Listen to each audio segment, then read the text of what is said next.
আগের দিনের গ্রামার ক্লাসে আমি তোমাদের ক্লজ পড়িয়েছিলাম। তো সেখানে আমি দেখিয়েছিলাম ক্লজ তিন প্রকারের, একটা হচ্ছে ডিপেন্ডেন্ট ক্লজ, একটা ইন্ডিপেন্ডেন্ট ক্লজ আর একটা কোঅর্ডিনেট ক্লজ।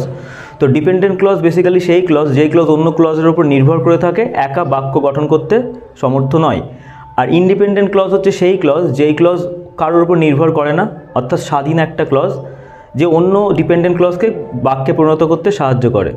আর কোঅর্ডিনেট ক্লজ এটা একটা পুরোপুরি আলাদা একটা ক্লজ, যেটা আমি তোমাদের বলেছিলাম যে পরের দিনের গ্রামার ক্লাসে আমি এটা দেখিয়ে দেবো। তো কোঅর্ডিনেট ক্লজটা কি? দেখো, কোঅর্ডিনেট ক্লজ হচ্ছে, দেখে নাও, দেখলে বুঝতে পারবে। ইন্ডিপেন্ডেন্ট ক্লজ তার সাথে একটা কোঅর্ডিনেট লিঙ্কার, তার সাথে আরেকটা ইন্ডিপেন্ডেন্ট ক্লজ।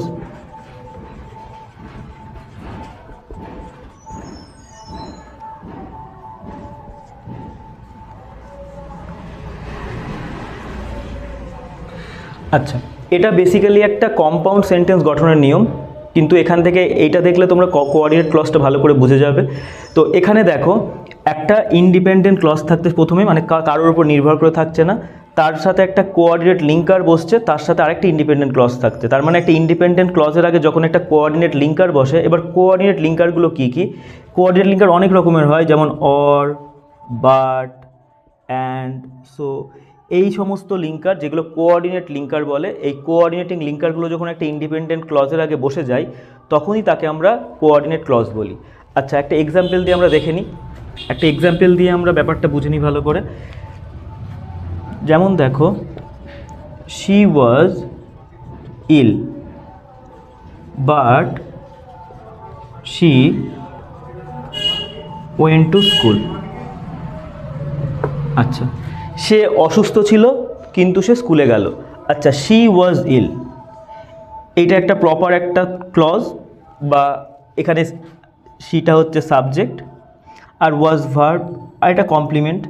তো এটা একটা প্রপার একটা ক্লজ, যেটাকে আমরা ইন্ডিপেন্ডেন্ট ক্লজ বলতেই পারি। কারণ কি, এই ক্লজটা অন্য কোনো ক্লজের ওপরে নির্ভর করে নেই, বা শি ওয়াজ ইল একটা প্রপার একটা মানে বেরোচ্ছে, অর্থ আসছে।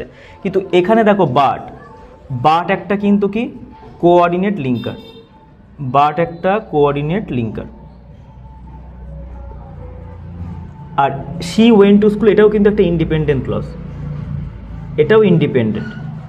তো আমরা দেখতে পেলাম একটা ইন্ডিপেন্ডেন্টের আগে যখন একটা কোঅর্ডিনেট লিঙ্কার বসে যাচ্ছে, তখন পুরো ক্লজটাকে আমরা কিন্তু কোঅর্ডিনেট ক্লজ বলতে পারবো।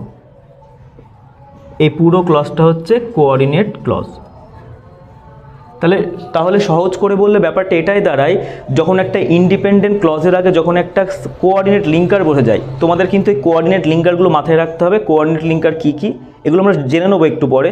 তো যখন একটা ইন্ডিপেন্ডেন্ট ক্লজের আগে যখন একটা কোঅর্ডিনেট লিঙ্কার বসে, তখন পুরো ক্লজটাকে আমরা কোঅর্ডিনেট ক্লজ বলি। আর এই বাক্যটা কিন্তু এটা একটা কম্পাউন্ড সেন্টেন্স। আর এটা মনে রাখবে, যেমন সাবঅর্ডিনেট ক্লজ দিয়ে, মানে সাবঅর্ডিনেট লিঙ্কারের সাথে যে সাবঅর্ডিনেট ক্লজগুলো আসে, সেই ক্লজ দিয়ে যেমন একটা জটিল বাক্য বা কমপ্লেক্স সেন্টেন্স তৈরি করে, ঠিক একইভাবে একটা কোঅর্ডিনেট লিঙ্কার দিয়ে যে কোঅর্ডিনেট ক্লজ তৈরি করা, এগুলো কিন্তু কম্পাউন্ড বা যৌগিক বাক্য তৈরি করে। এটা মাথায় রাখতে হবে। এবার প্রধান ব্যাপার হচ্ছে কোঅর্ডিনেট লিঙ্কারগুলো কি, যেগুলো ইন্ডিপেন্ডেন্ট ক্লজের আগে বসে বাক্যটাকে কোঅর্ডিনেট ক্লজে তৈরি করে, মানে ক্লজটাকে কোঅর্ডিনেট ক্লজ তৈরি করে। সেই ক্লজটা কি, মানে সেই লিঙ্কারগুলো কি, সেগুলো আমরা জেনে নেব। দেখো, এই কোঅর্ডিনেট লিঙ্কার অনেকগুলো আছে। তাদের মধ্যে আমি তোমাদের একটা একটা করে দেখিয়ে দিই। যেমন সমধর্মী, যাদের মধ্যে কোনো বিভেদ নেই, সমধর্মী বোঝায় and, not only but also,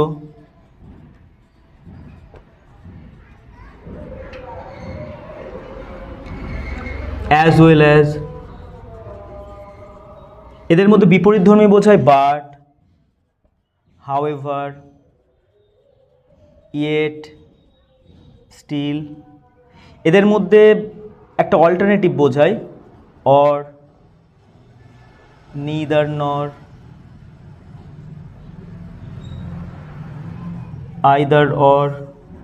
আর এদের মধ্যে কারণ ফলাফল বোঝায় সো, ফর, দেয়ারফর, আরও অনেক আছে, এটসেট্রা।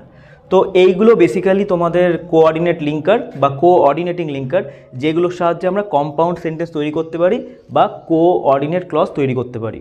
আচ্ছা, এই কোঅর্ডিনেট লিঙ্কারগুলো মনে রাখার একটা সহজ পদ্ধতি আছে, তো সেই পদ্ধতি আমরা জেনে নেব, দেখে নাও।